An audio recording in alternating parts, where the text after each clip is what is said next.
this event. CPS has been an amazing organization for many years, really defending our public schools. And as we all know, public schools are really the foundation of our democracy. But make no mistake about it, public education is under attack right now. And in fact, our very system of democracy is under attack, as I'm sure many of you know. Some people mark the beginning of the attack on public education back to 1983 with a federal report called A Nation at Risk. And I imagine many of the people on this call know what that was. But I actually tend to go back even further to 1954 with the Brown versus Board of Ed decision, and the reaction of mass resistance that started in Virginia and other states to resist the integration of schools. But we can talk about that later. A lot of the information or the data that was included in the Nation at Risk report was later debunked, but it did succeed in launching a narrative that our public schools are failing. There was no doubt at this time that our public schools were struggling. We were facing unprecedented demands on meeting the needs of a very broad, diverse demographic of students. At the same time that we were losing funding due to tax revolts like Proposition 2.5. But was our nation at risk? I don't think so. But it was nearly 20 years later when a more serious assault began with the passage of No Child Left Behind in 2001. And this was the year of the so-called standards and accountability movement. I call it the beginning of the corporatization of education. I'm going to talk in a little bit about why I wanted to write this book, but I thought I would start first by saying I really didn't want to call it Testing Education. I wanted to call it Boiling Frogs. And luckily, my publisher said that is not going to be the title of this book. But he did allow me to write a little thing in the very beginning of the book about why I wanted it to call it Boiling Frogs. So I'm going to take this privilege to read you that section. It is said that if you put a frog in a pot of boiling water, it will immediately jump out. No frog in their right mind would just sit in a bubbling cauldron and boil to death. If you put that frog in a pot of cold water and gradually heat it, the frog will happily sit in the water until it is too late. Over the last 25 years, our public schools have been in a slow boil. The change has been gradual, almost unnoticeable, at least to some, but just as deadly. If parents had been asked in 2001 to send their children to schools as they are today, I believe there would have been instant and mass rebellion. No parent would have subjected their children to the excessive testing, the extreme focus on data, the standardization and scripting of curriculum, the cruel and developmentally inappropriate demands on students, including the elimination of recess and free play. Nope, they would have jumped right out of that pot. But some people understood, especially teachers. My book is one teacher's story of how we got to the boiling point. So I don't know that anybody would have picked up this book if it was called Boiling Frogs. So I do appreciate my publisher, but that I don't know if anyone has any comments or wants to react to that. Please feel free. But otherwise, I'm just going to go on to say that this book is really my own personal story of a nearly 40-year career in public education. I think it's both very unique to me and yet not unique at all. I see in the chat you are speaking my language. That is what I am trying to do for teachers is I don't think our voices have been heard enough about the impact of corporatized education reform on the amazing work that we do. So that is part of what brought me to writing this book. I started teaching in 1979 and retired in 2018, so 39 years. I think of my career like an arc, like this. The first part, moving up, was an exciting, empowering, energizing, engaging, and yes, sometimes scary, exhausting, and overwhelming. But over overall, I was really proud and thrilled to be a teacher. Then, around the turn of the century, turn of the millennium, some things really started to change in education. And me and my colleagues, we felt it viscerally. Something is going on here. And that is when the arc of my career started to go down. So to explain the structure of the book, it's kind of those two halves.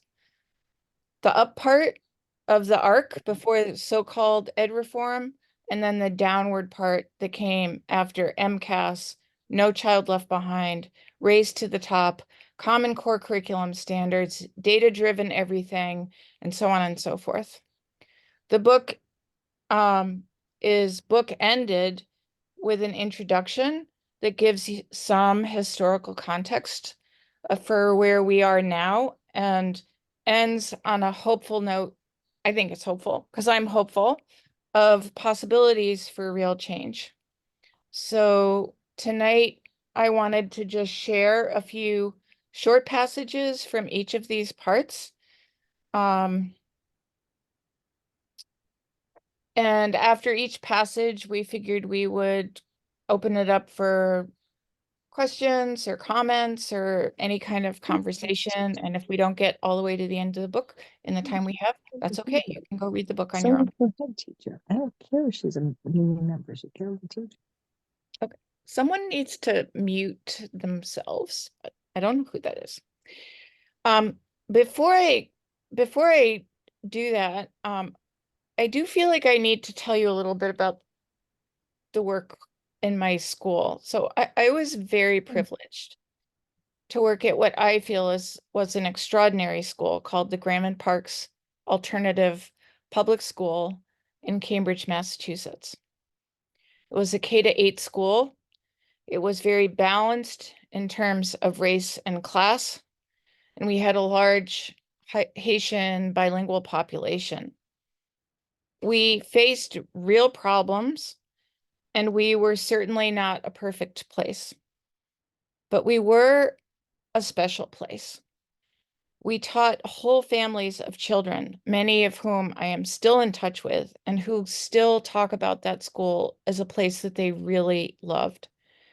As teachers, we had a real voice along with parents in running the school. The school had I forget what it was called, but a council that was half staff, half parents, and we made the really profound decisions affecting the school. We were encouraged by our principal to explore, experiment, express our opinions, just like we encouraged our students to do so. So what changed? So this brings me to why I decided to write this book. In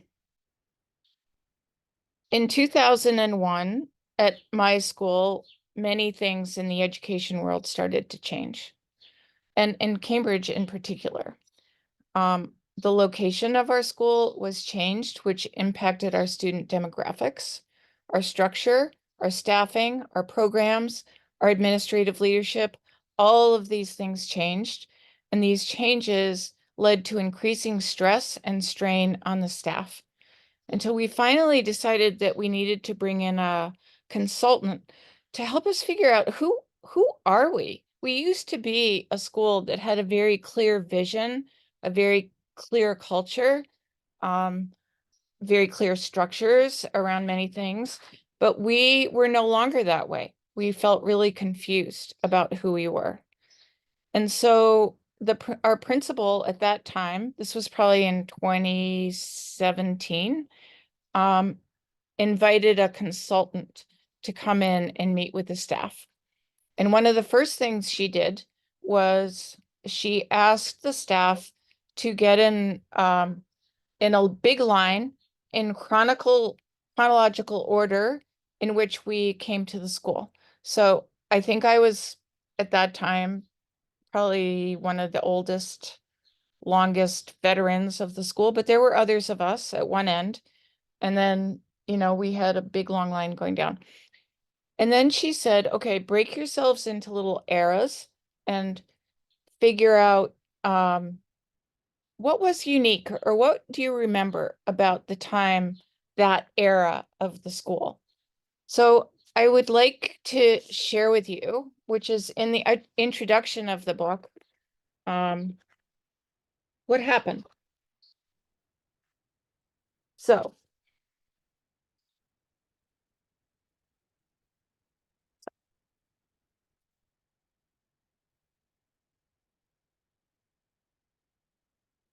my group dove in with excitement. Remember when we used to have assemblies with the whole school and we did that play in Creole? Remember when the 1-2s, the first and second graders, did the Giants unit? Remember when we had the design lab and worked with MIT? Remember the shadow project? Remember when kids would visit each other's classrooms to share their work? We were all laughing in such delight as these memories rolled on that we didn't notice that the other groups of teachers were looking at us. You guys are having an awful lot of fun, someone called over. Yes, we answered. School used to be fun. These memories energized us. When it came time to share out, we went first. School used to be so different, we explained. There was so much joy. You would see kids sprawled out in their classrooms, working together, designing and making all sorts of things, sometimes spilling out into the hallways. It felt like a real community, and there wasn't the stress about testing and getting through curriculum. We had time to explore subjects deeply. Students produced complex and beautiful work. Teachers had a real voice in running the school. We were encouraged to experiment, try new things. We felt respected and supported. People worked really hard, but we loved it. We were all a bit giddy and a little breathless as we shared our experiences of so many years ago in the school. But as each group reported out, moving through the timeline to present day, the energy shift away from joy was palpable. There was talk of state and district testing, constant assessments, fear of failure, of not reaching their students, and of losing their jobs. People talked about ever-changing curricula and the burnout of constant initiatives. They talked about exhaustion and not knowing how long they could stay in a job like this. How did this change happen? And it was really that moment that I felt I have to try to tell the story of what we once had before and what we have experienced after. No Child Left Behind, etc. So I just want to pause for a minute and see if there are any people who want to comment, any hallelujahs, amens.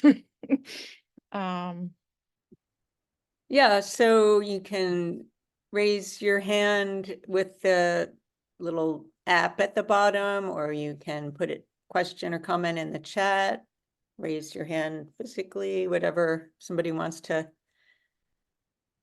has a question or wants to comment? I see one in Julie Johnson's box. Can you unmute and ask it? No, I did. Oh, you did? Yeah, go ahead. Okay, great. I'm just remembering that I think it was in the 80s, perhaps the 90s, that Jonathan Kozol was talking in his books about how prospectuses were going out to various investors about what money there was to be made in education, and that it was and I wonder if you were reading about that at the time or knew that these things were afoot. I think not many people did. I will say I had no idea that's what was going on. Mhm.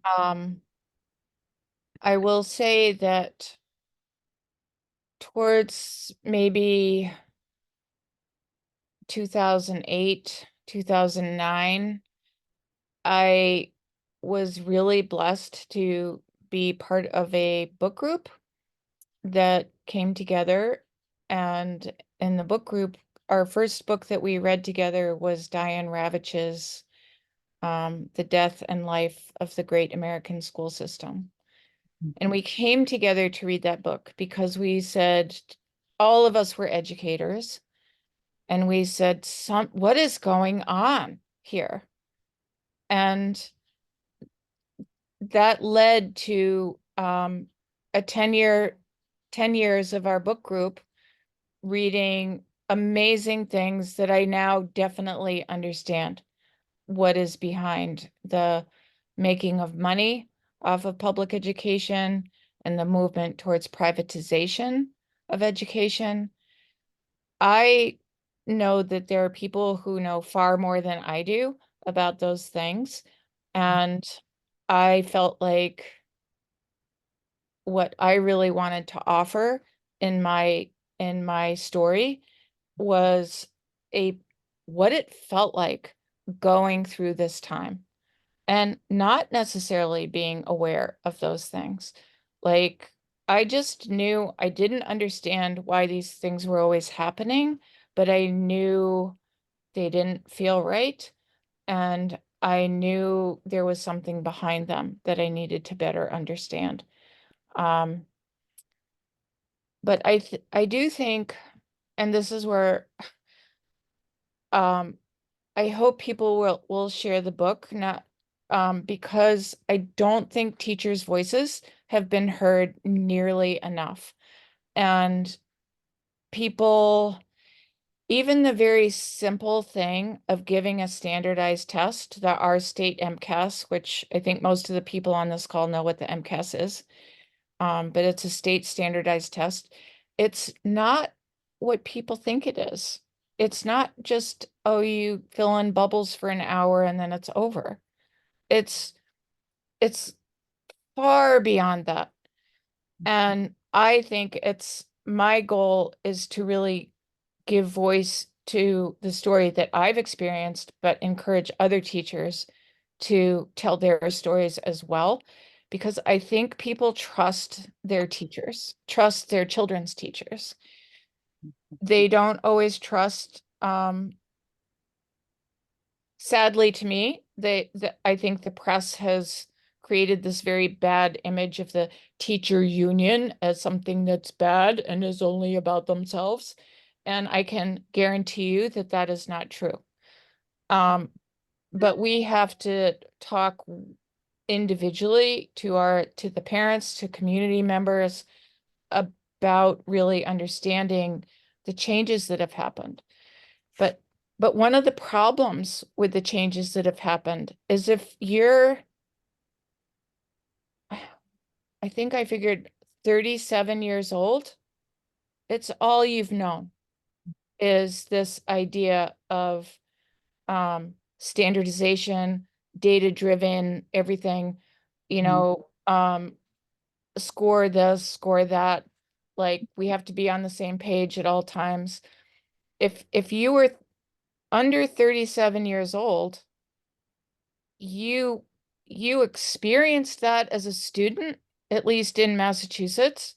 You were raised that way. If you're a teacher, you were taught to believe in that system and to teach that system. And that was another reason why I wrote this book, was I really wanted younger people who I know many, many younger teachers who are amazing. They are amazing people and very dedicated, but they don't always know what came before them. And I think for us older educators, retired educators, even people who aren't retired yet, we need to tell our stories.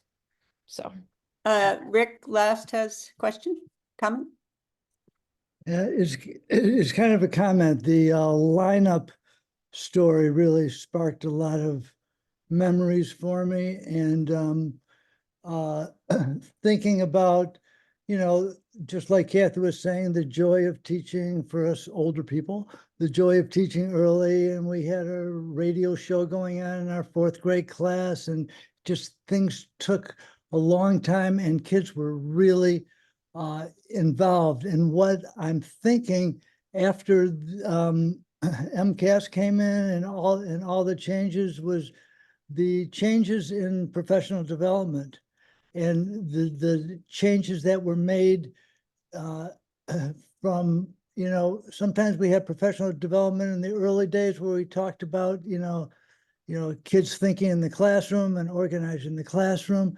And then it all changed to this new curriculum, which may have lasted a few months, and then they changed it over to this, to another curriculum, or just, how to do well on the tests. And, this is nothing new to a lot of people here, but it just sparked some memories for me. well, Thanks, Rick. thank you, Rick. And maybe, unless someone else wants to make a comment, I might go out of order of what I was going to say and share something from the book that is exactly about that. So, did someone else want to say anything? Amika?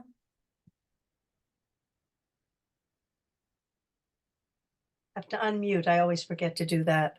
I just wanted to say that I think that the vision of how things were, I started in 1969 teaching, and I was not privileged to be in a school where I had colleagues who were sort of on the same page as I was in terms of my teaching, but I always felt I could. I kind of took as a guiding principle the title of a book from the 60s called Teaching as a Subversive Activity. and, and I pretty much was able to do amazing things. I won't elaborate those. And I think that your point about young people now not having that vision of what was possible and what could be possible. But I don't know. There are times that I certainly feel like if I was in a classroom now, I'd be fired pretty quickly.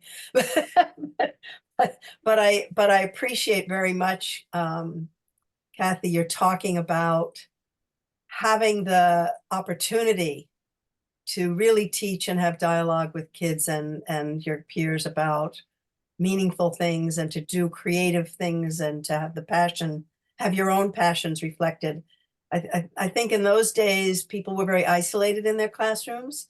And that's kind of interesting, because I think that nowadays people work much more together, especially with all the new inclusion stuff. People are working in teams much more often, but they're under so much pressure around data and tests that it stifles, I feel, a lot of the creativity and the connections that you can make with kids about these things.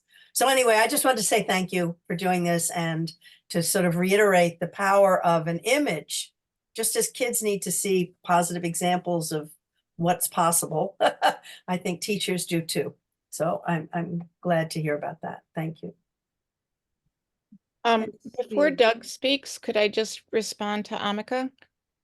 Because one of the things that was really unique in my school, or again, I don't think it was unique, but it wasn't the usual way, was we were encouraged to work as a team and not like a ELA team or a math team.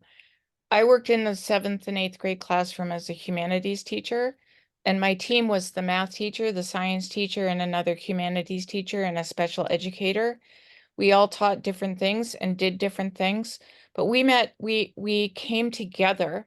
We were encouraged by our administration to come together and were empowered to make decisions about how to build a 7th and 8th grade program that would really meet the developmental needs of young adolescents.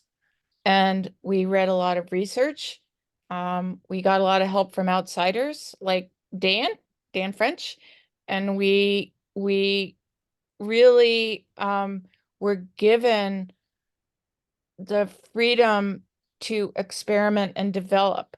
And I describe a lot of that in the book. I'm not going to read about that tonight, but if you're interested in that process, it's definitely there because it was a huge part of building a really strong, most kids talk about their middle school years as their, they just manage to survive.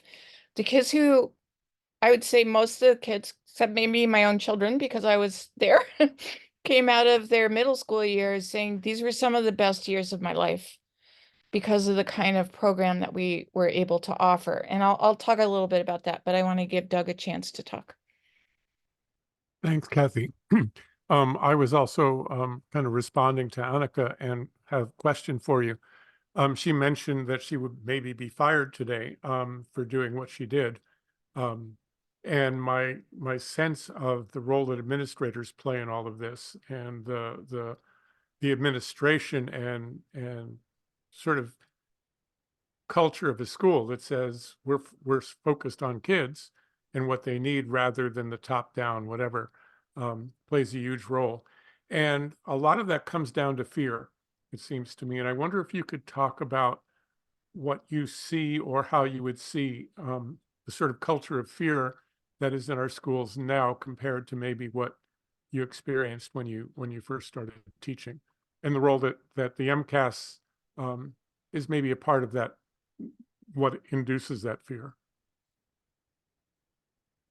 I think that's a huge issue. So there is a story in the book. I will just tell you the story. I can't find it right off the top of my head where it is in the book, but there's a park near my school that was really trash. It was a horrible park. And I had to teach we were doing persuasive writing. So I thought, let's go over to the park and talk about what we would like to see happen with the park. So we ended up writing letters to the mayor of Cambridge about how terrible the park was and what we would like to see in the park. And I was very proud of the kids and they got into it. And this was in my very early years of teaching at Granite Parks. About a week after that, after we sent the letters, the principal, Len, called me into his office and he said, Kathy, did your kids write to the mayor by any chance? And I said, yeah. And I was like so excited. He's like, yeah, I thought it was you. And he said the mayor called me. He was pretty upset. He said, the way that the kids talked was really disrespectful. They're making demands that 12 and 13-year-olds should not be making. And plus the spelling was terrible. And I want to know who the teacher was who did this. And I want to, that teacher needs to be called on the carpet. And my principal said, you don't need to know that. I'm proud of what this teacher did. I stand behind this teacher. And I will pass on your comments. And he said to me, I am proud of you. Just check their spelling next time. And I just love that. I will never forget it. And that's how I felt he always had my back. Today, there are teachers who will not speak to parents about how they feel about the MCAS or how they feel about what's going on in their schools because they're afraid of being fired. And I can't describe, like, and Doug, I know you know this, and I think again, in my retirement, I've gotten interested in working with retired teachers because they can't hurt us. We have a voice and we need to use our voice to tell the truth. We need to be able to tell the stories. We need to be a voice for those younger Sure. teachers, those people still on the front lines in their classrooms. And it is, I thought, okay, when I left, which is now 6 years ago almost, it would get better. It couldn't get any worse than it was, but it has. And that's what's so deeply disturbing to me. So I feel very passionately that we need to get these stories out and tell people about what we had and what happened to it. So I was gonna jump ahead, but I would like to, if it's Kathy, okay. there was one more hand raised. I don't know Oh, if it's, okay, sorry. Go ahead. Rebecca Coolidge. And then we can go on. Thank you. Thank you so much, Kathy and Lisa and this whole group and organization. This is just so phenomenal.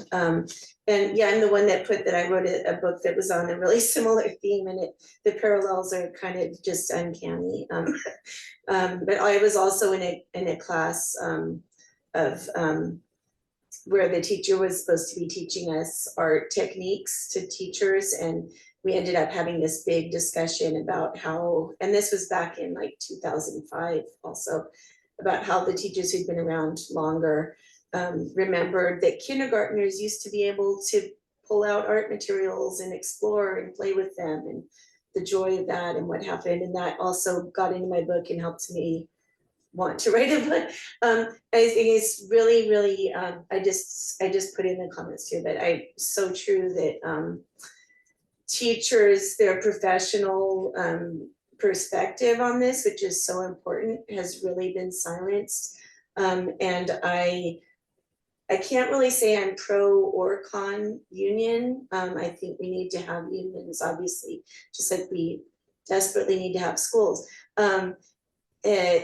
But I feel that that somehow the union got co-opted into all of this. And my experience as a teacher was that there wasn't, when I tried to bring it up, it was never, the way it was handled was very much, not to express the issues that we were having. And I'm in the Bay Area in California, and I remember a teacher from Oakland many years ago at a union training event saying, how come you guys aren't up in arms about what's going on in Oakland? Pretty soon that's going to be all of you. And the guy just kind of said, oh yeah, stop whining. Yeah, look at her over there, and shut her down.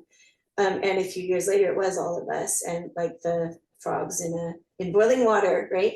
And it all seems normal now. But I just wanted to say a couple things that about the people 37 and younger, not knowing anything else. And I think also I've been really blown over by how it seems like all of us, because it's been so many years of hearing the same narrative, even educators, it's really sad to me, but like more often than not, if it comes up, this kind of discussion, well, remember how good it was in the old days, remember how people used to enjoy school, how the teachers used to talk about wanting the kids to be engaged and how we could get them engaged, like, and that's no longer part of the discussion.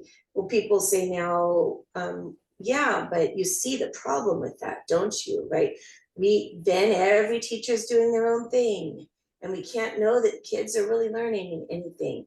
And I feel like that narrative is really kind of taken over, partly because just the story we've been told has been given too much credit. The tests have been given too much credit.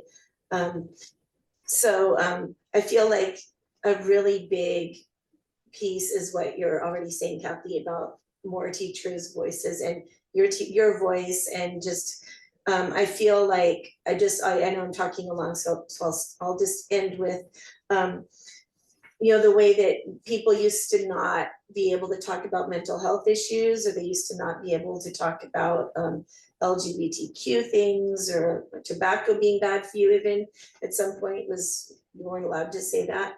That I really do hope that more and more people can get this conversation going, because to Doug's incredibly important point, people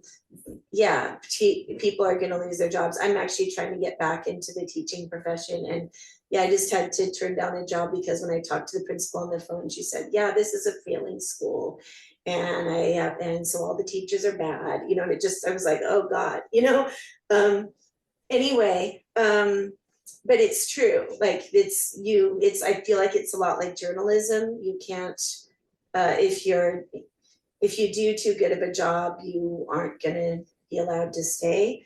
But so it will take a lot of courage, but I do think we really need to make work to make room to talk about it as parents too. I mean, as community members, just opening up the discussion. I would like to see discussion of how kindergartners and first graders need play, and it's a huge risk to society to contribute to play deprivation by acting as though that's not important, or not as important as test scores and reading skills.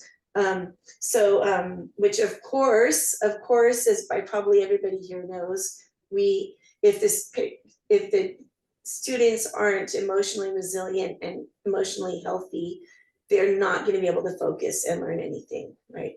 But all of these things that haven't been allowed to talk about. And I also just, one last thing is about, maybe I'll just put it in chat because I've been talking too long, but thank you so much, everybody.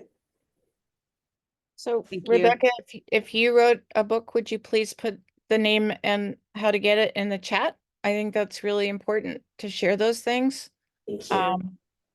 And I want to, it's just funny because people are bringing up different things. You brought up the issue of kindergarten and joy and play, and I talk about that in the book. Like, I'm like, yeah, that section is, I talk about that and I talk about that. So I'm just trying to figure out which where to go. But I think one of the really important things was, as I was a middle school teacher, I knew nothing about kindergarten. When I became a literacy coach, I learned a lot about kindergarten, and I saw deep into the ed reform years that our kindergarteners were not, it's not just having time to play, that the kind of play that kindergarteners do is really developmentally critical to their growth and their learning. So I was going to read a passage, and I'll just share it. Going into a kindergarten classroom and seeing kids really struggling holding their pencil. And I talked to the occupational therapist about it, and she said, Kathy, they're not ready to be writing. They should be doing finger painting. They should be playing with clay. That is strengthening their upper body muscles, their fine motor skills. This is what we do in kindergarten to prepare kids to be ready for school. But we have pushed the curriculum down in this, as I'm sure people know. But I try to tell that story about seeing these kindergartners struggling with the right way to hold their pencil. And the kindergartner teachers knew this, but they're being pushed by the district, by their administrators at that time, to be teaching them how to write their ABCs. I think that is really tragic. I think the kind of skills that children learn through free time and play are so critical to helping them be functional. Like we see these social and emotional problems in schools these days, and I'm like, duh, like they didn't have kindergarten, they didn't get the poster of everything I learned, that was important I learned in kindergarten. So I just really I echo what you're saying. And part of what I again, just going back to the book, is to try to show all of the things that we did do that I think were really rigorous, were really challenging. We had really high standards for our kids. We expected a lot of them, and we expected it of all our kids. But it didn't look like an MCAS score. So I just want to say that. And then there's one other thing I really want to say, which is I do not want to convey in any way that there were the good old days. Like we had a lot of issues that, especially around race and class, systemic racism, poverty, that we were struggling with in our schools. And I could go on and on about that. But I don't want to in any way say, oh, before the MCAS and before ed reform, everything was great. There were really good things going on. And in certain school districts, things were really good. But there were also school districts that were utterly underserved, utterly abandoned. And in fact, in Massachusetts, that's where the impetus for ed reform came from, was the NAACP, Citizens for Public Schools, bringing a legal suit to work for more equitable funding in our schools. And we see that to this day, in spite of our fight for the Fair Share Amendment, our fight for all sorts of more educational funding. When people talk to me about the MCAS and equity, we need the MCAS to make our schools more equitable, I just want to throw up. So, but anyway, I see a hand over there, so I'm gonna, please speak. Oh, I think me. I just want to make a very quick point to Rebecca, who is in California, you said? That's where you were talking about? So in Massachusetts, the teachers union has been at the forefront of dealing with these issues. I don't know about, California, but in Massachusetts, at the very beginning, first we fought the fights during the Education Reform Act, and also right afterwards filed in legislation within a year or two of to try to make the changes that we're still fighting for. And so I just wanted to make sure people understood that we've been so involved in that. Yeah. Great. Shall I go on? Yes. Okay, well, I kind of wanted to share some of the things that we did used to do that no longer happen in my school or anywhere else in Cambridge. But in our 7th and 8th grade program, we had this program we called City Sites, where we sent our students out for a week to work in the city in some job. We had a bridge building project. Our kids painted and did ceramic and all sorts of constructed murals throughout our school. We had a peer mediation program. We had portfolio conferences.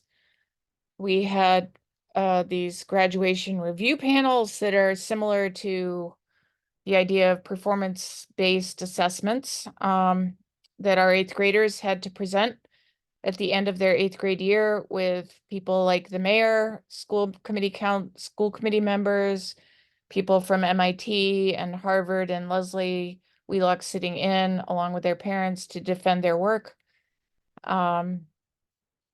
those have just been started to make a comeback, those review panels, but all the other things are gone.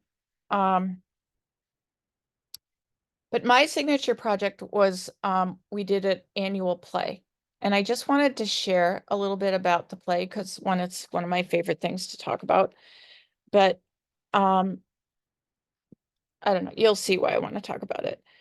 But each year at the end, towards the end of the year, we would take some time to look back at what we had been learning over the year. And we would, because we always had a theme and essential questions that we were exploring. And we really wanted to make sense of that learning, this kind of what was important, what wasn't important. Let's look back at the literature we read, so on and so forth. So our very first play actually was written by an actual playwright, and it was about, so we started writing our plays after that play, but it was called On the Line, and it was about the Bread and Roses strike in Lawrence, the Bread and Roses strike of 1912.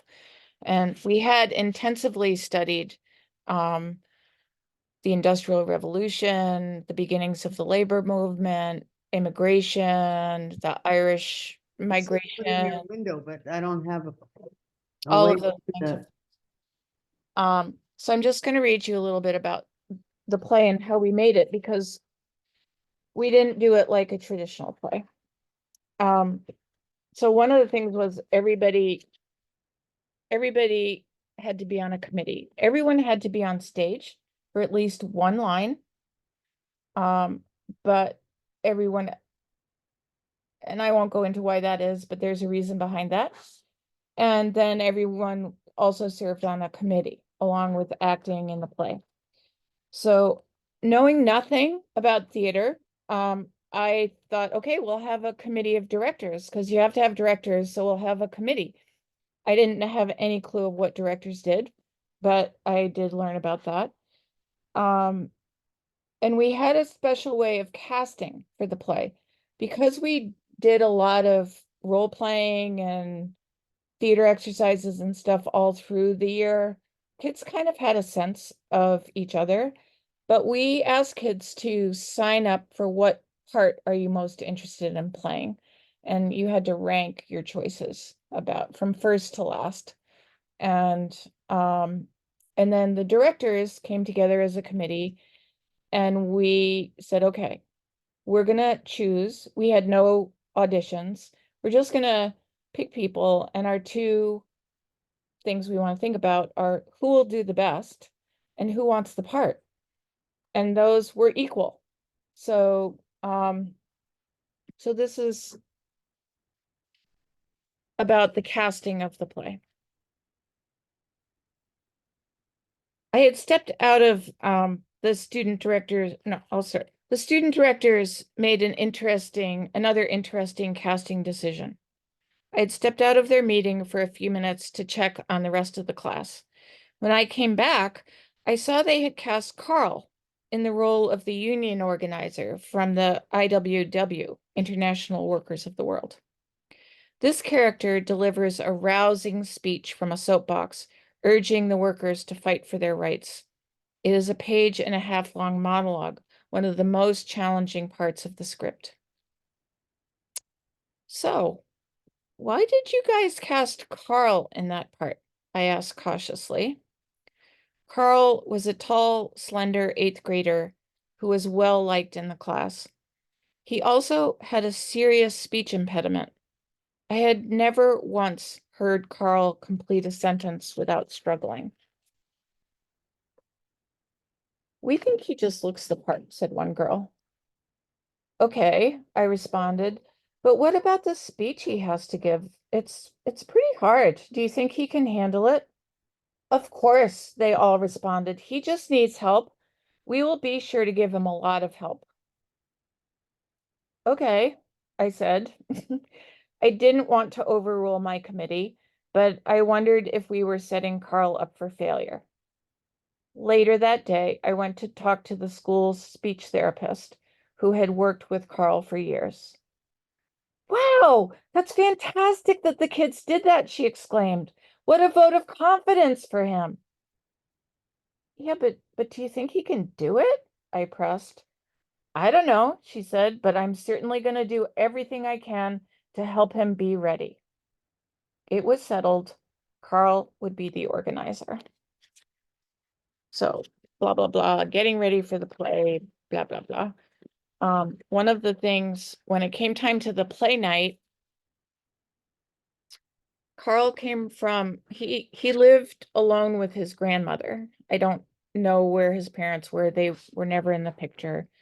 And he had told her she wasn't allowed to come to the play because I think he was worried he was going to mess up. But we snuck her in at the very last minute. So she actually got to see this. So when the lights came up on scene 5 and Carl stepped up to his soapbox, Beth and I moved to the edge of our seats. There were many students, teachers, and parents in the audience who knew Carl and were silently urging him on. Stand over here! Join, you're, he stammered. Beth whispered, start over. He took a deep breath and started again. Stand over here. Join your neighbors. Fill the whole common. Stand close together with your working brothers and sisters. And he took off into the rest of his speech without a hitch. I looked at Beth. Tears were streaming down her face. I saw his grandmother in the back, her face buried in tissues. The whole audience, like an inspired crowd of workers in Lawrence, erupted at the end of his speech. He beamed. And I get choked up just thinking about it again because it was such an amazing moment. So at the end of every play, I would ask the kids to reflect on the play and what did you learn and what would you do differently? And kids had very interesting things to say. But I'm just going to read what Carl had to say. He wrote, I felt like a knight in shining armor and that I could do anything. And to me, that said it all about what kind of opportunities we want to offer to our students and the kind of belief that we have to have in young people that they can do when we give them real opportunities to do real work. They rise to the occasion. So I'll just pause there, see if there's any comments or, and then if we have time, I want to get into a little bit of the bad news. So,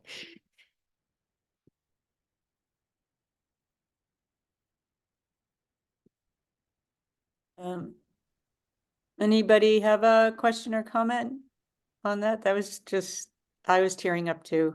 I just have a huge soft spot in my heart for youth theater. I just think it's the best thing ever. It's my one op-ed in the Boston Globe was about a youth theater program and kids doing Shakespeare and how there's no better way to learn Shakespeare than performing it, because you really have to understand it to perform it.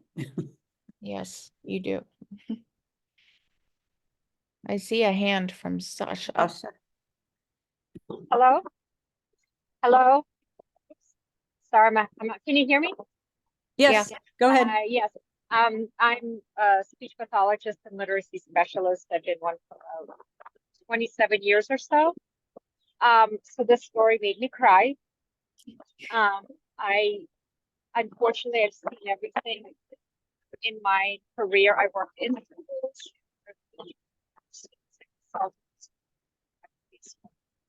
I've seen teachers. We're losing you a little bit, Sasha. Can you hear me? That's better, yeah. Okay. I've seen administrators shush teachers in meetings. I've seen teachers fear for their jobs, just what you talked about in the beginning.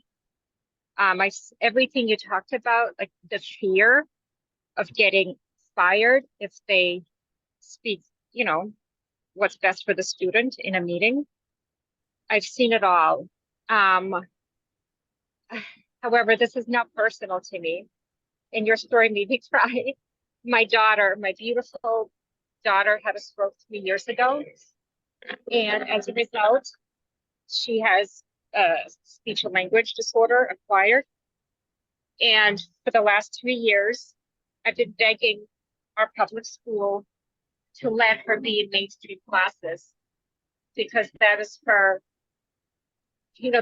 that is her ticket to recovery. If you've known anyone who had a stroke, stimulation. And even with my experience, my credentials, I wanted her to have what I call the dignity of taking risks, which is what that young man that you just told about, the dignity of taking a risk.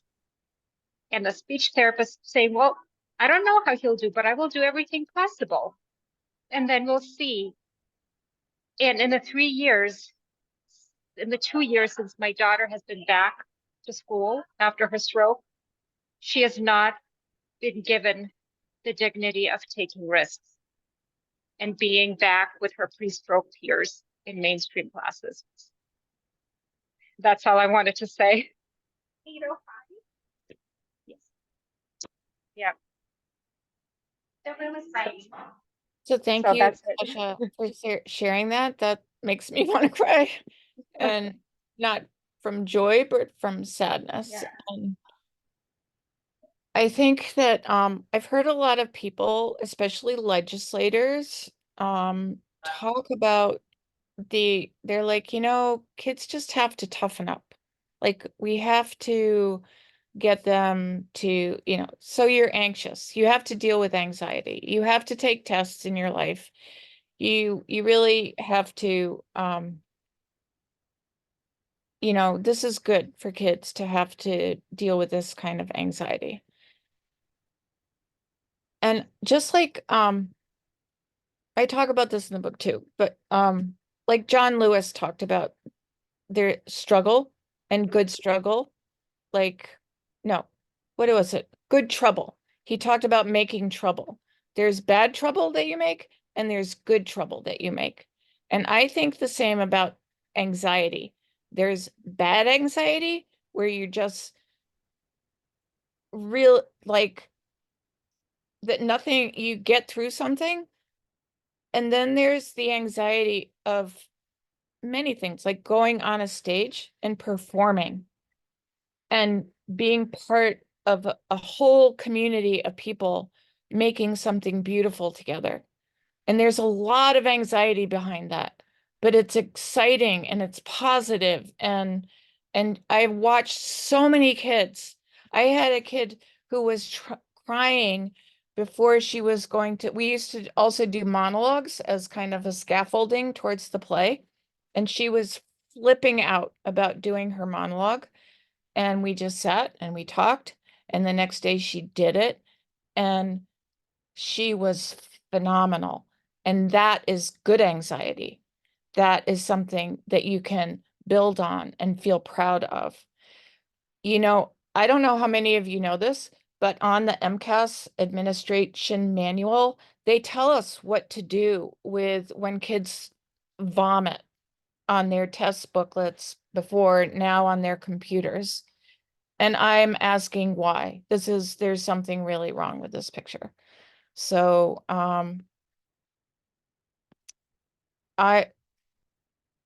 being opposed to the kind of education reform, I think is we're asking for a different kind of rigor, a different kind of challenge, like climbing a mountain.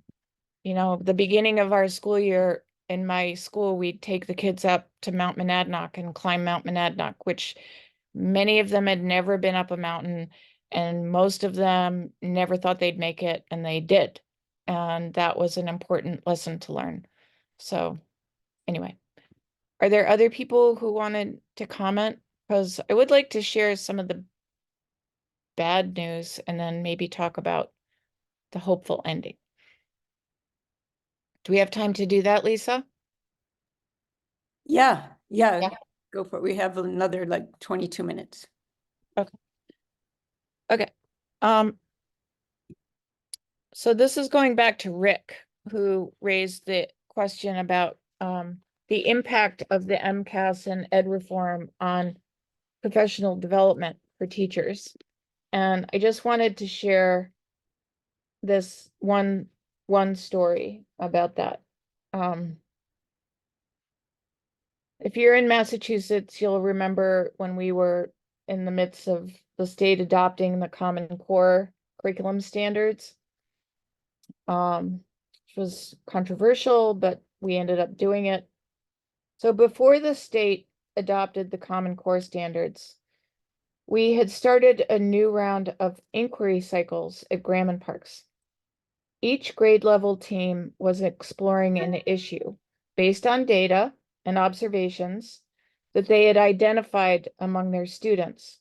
For example, the first and second grade team was delving into a study of reading fluency because they were concerned that students were weak in that skill. Fluency is a critical part of being a strong reader. If a student is a fluent reader, she can read with speed, accuracy, and expression, which also indicates comprehension to an important degree. The teachers had been reading and discussing the latest research on fluency in their team meetings. They were listening to tapes of students reading aloud in order to develop a consistent baseline for assessment. They were sharing lessons with each other to improve student fluency. But with the adoption of the Common Core, this all ground to a halt. We had to shift our focus to poring over the Common Core. And that happened over and over again until I think a teacher finally said to me, you know, we were doing such good work, but it's too bad because we never get to finish anything. And excuse me. Yep, this was another story that's in the book about work we were doing as a whole school around vocabulary development.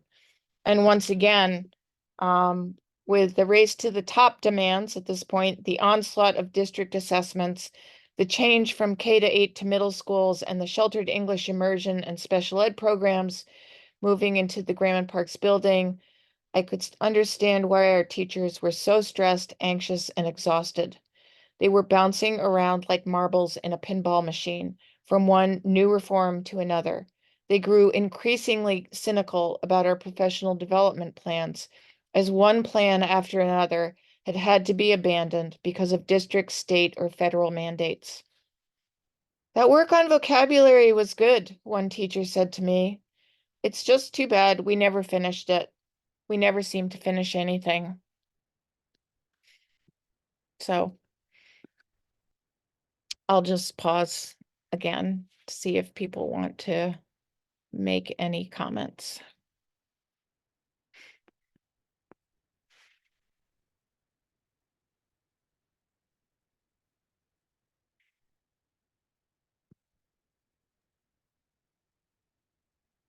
Anybody? Questions or comments? If not, should we move on to the hopeful? Move on to hope. So I will go back to my wonderful book group that I was a part of. And one of the books we read that had a huge effect on me was called Finnish Lessons by Pasi Sahlberg. Finnish being with two N's, and about the education reform in Finland, which took basically 20 to 30 years to really enact. And I found it so inspiring that a whole country, and I know it's a different country, it's a very different culture. I know it and everybody would say these things to me, it's not big, it's not diverse, it's not this, it's not that. But it offered a model for a larger scale kind of reform that I think is incredibly valuable for us to consider and to think about. And the Finns themselves, including Dr. Solberg, would say, don't copy what we did. That is not going to work. What you need to do is study what we did and apply it to your own situation.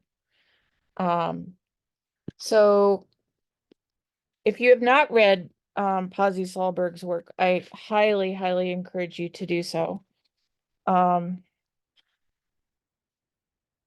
I will just read this little list of things that he got me thinking about. I think one of the first things that they did in Finland was to go to people and ask everybody in all aspects of their society, what do you want school to do for you? What do you think our schools should be for? And they compiled that information. And one of the things about what came out from Finland was they wanted there to be joy in school. But they also said other things. And so that's a big question I keep asking myself. We are in such a divided state in this country. How do we come to a common vision of what our schools should be? What should our schools be for? And I think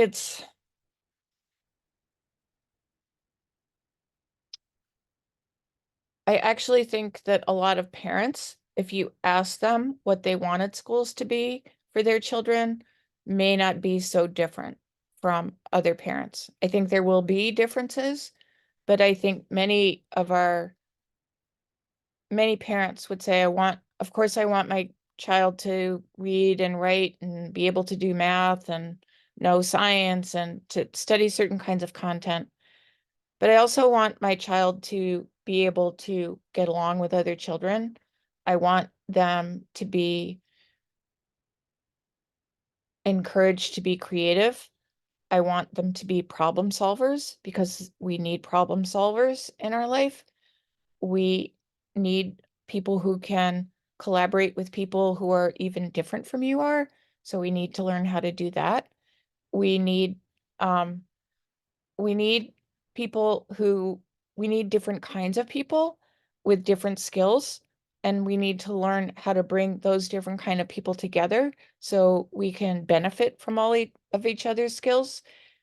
I just I know Doug Selwyn, who's on this call, has done some of that work of reaching out to his community, and I think we all need to do that to really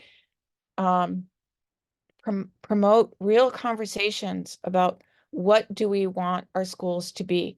What do we want our schools to learn from being in our schools? And we actually did this at my school in the 7th and 8th grade. We called it our Graham and Parks graduate goals.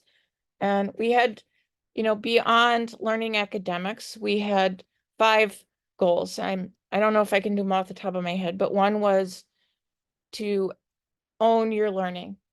You needed to own what you knew. So you need to be able to explain it to other people. We wanted kids to be creative thinkers. We wanted them to be, we wanted them to be critical thinkers and really be able to look at different perspectives and so on. We wanted our students to be curious. So we wanted them to always be asking questions and looking at different points of view. We wanted them to be active, see themselves as members of a community with responsibility for that community and to be active in that community. And now I'm spacing out on the 5th one. But whatever the 5th one was, we had 5, and we designed our teaching to meet those goals. So if, to be commit, the fifth one was doing high quality work. So if you're committed to doing high quality work, we realized we needed to give kids time to do high quality work, which meant not speeding through a curriculum. We needed to take the time to actually give students feedback on their work. We needed to help them be critical reviewers of each other's work and their own work. I learned this from Ron Berger, the biggest evaluation is done by yourself. You're the one in the big picture, you're the one that decides, is this my best work or not? So we needed to change our teaching to support those 5 different goals. Those goals are gone, sadly, but anyway. So,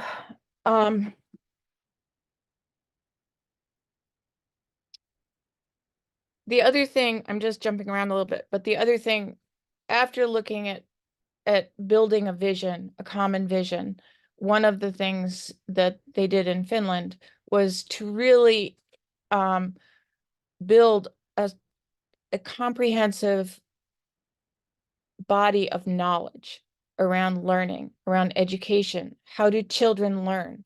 How do our brains work? What do we understand about how the brain works? What do we understand about multiple intelligence?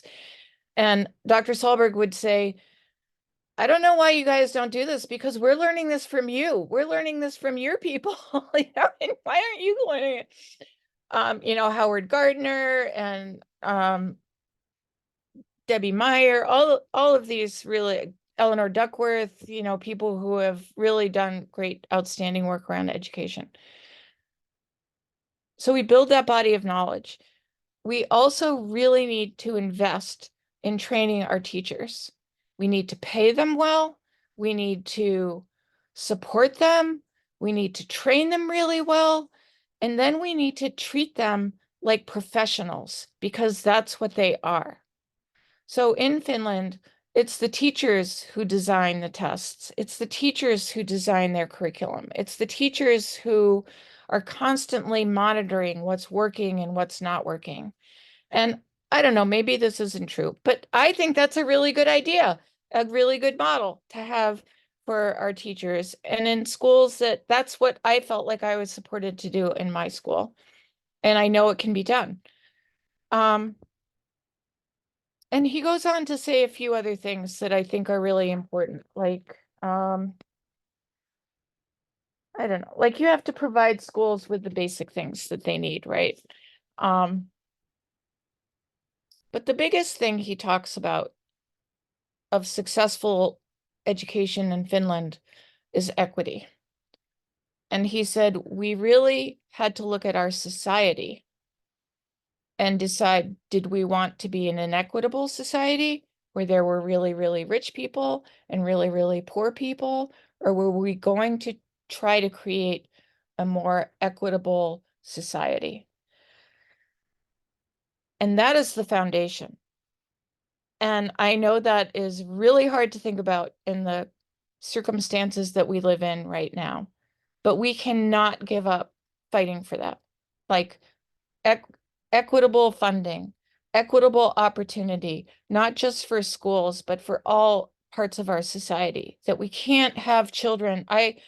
One of the schools I worked in Boston, we had kids coming to school who hadn't eaten, and we had kids coming to school who had witnessed a murder the night before, or had been arrested. Their family had been held up by the police at 3 o'clock in the morning and on the floor in handcuffs. And they come to school and they're upset. And that is not equitable. It's not like how my children went to school. So we really have to look at these issues deeply too in the long run. But the last thing I'm going to share is, when you think about how big that is, it's overwhelming. But I have not given up hope, because I happened to talk to a friend who was also a middle school teacher in Cambridge, and she became a principal of a middle school. Her name is Julie Craven. Julie's an amazing educator. And one day we were having coffee and she said, Kathy, you should see what's happening at my school. It's really exciting. And I knew the school she was at. I was like, you've got to be kidding. Like I knew a lot of the teachers. And she said, no, you wouldn't believe how much the culture has begun to change there. And I was like, how did you do that? So this is what she said. When I first started there as principal, I interviewed every single staff member. I asked them 3 questions. What do you need me to know about you in the school? That's 1. What makes you proud? 2. And what do you hope for? 3. I listened carefully, this is Julie.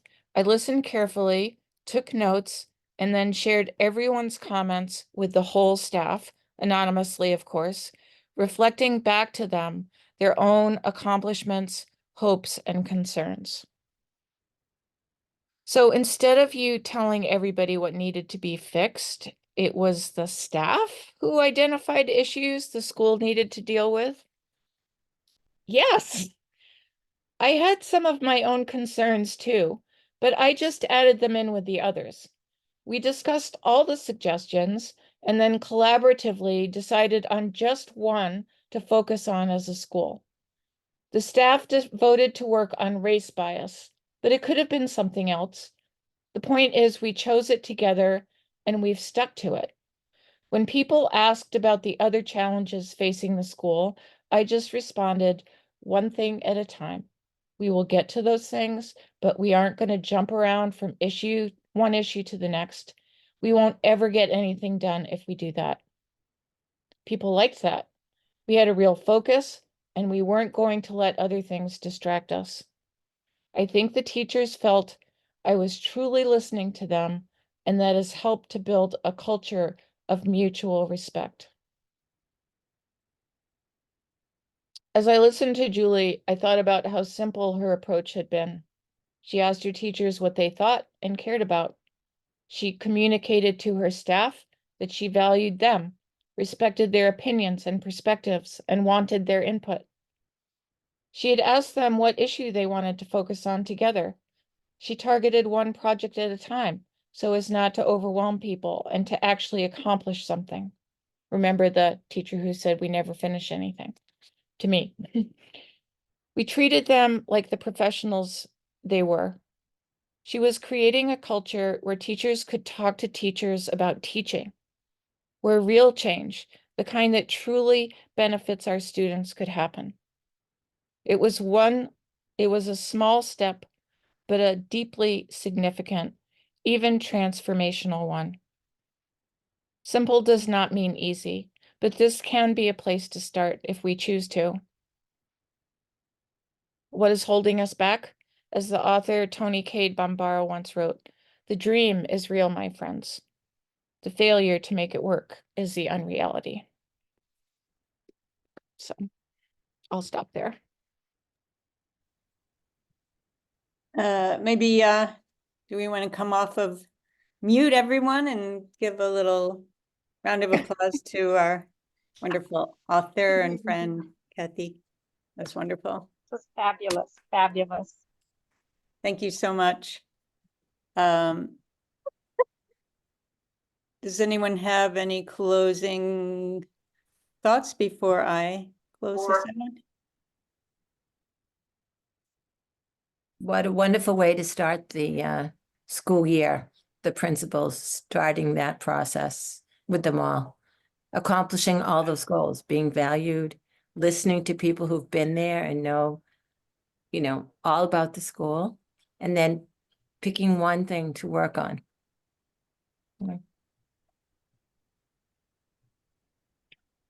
I will add that I probably talked to Julie about that 2 or 3 years ago.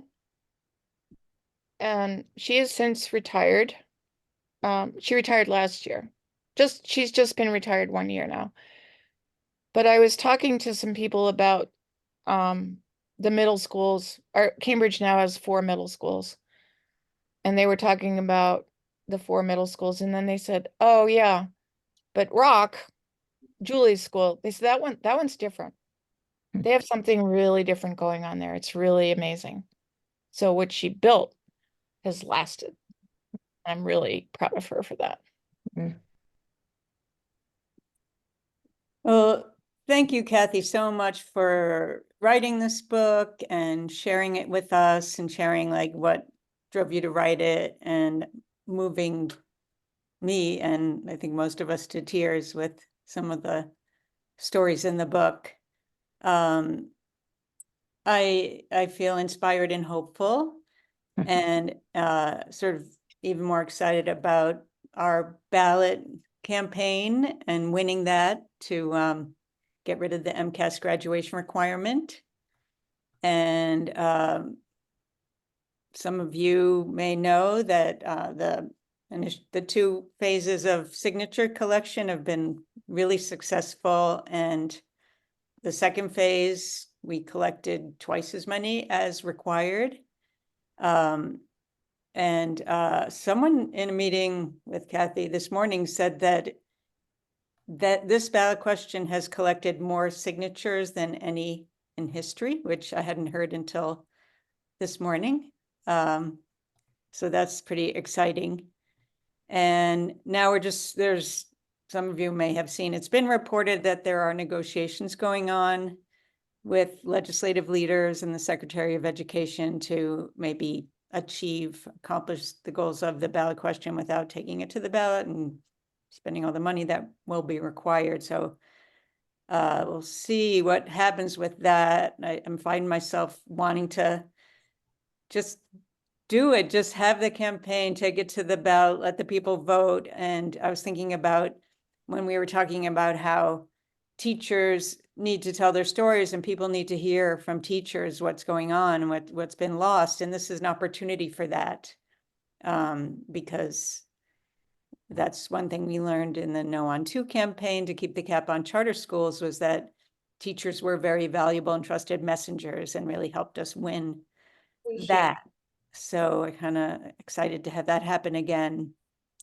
And you were talking about how young teachers don't know anything but what's been happening in this test-driven era. But one thing I found myself in collecting signatures for this to get this on the ballot is that there are young people who have directly experienced the MCAS-driven education and they know it sucks. And now they're like grown-up voters and they have children.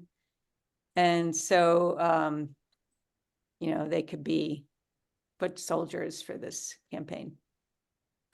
So thank you all for coming. Buy the book if you haven't already.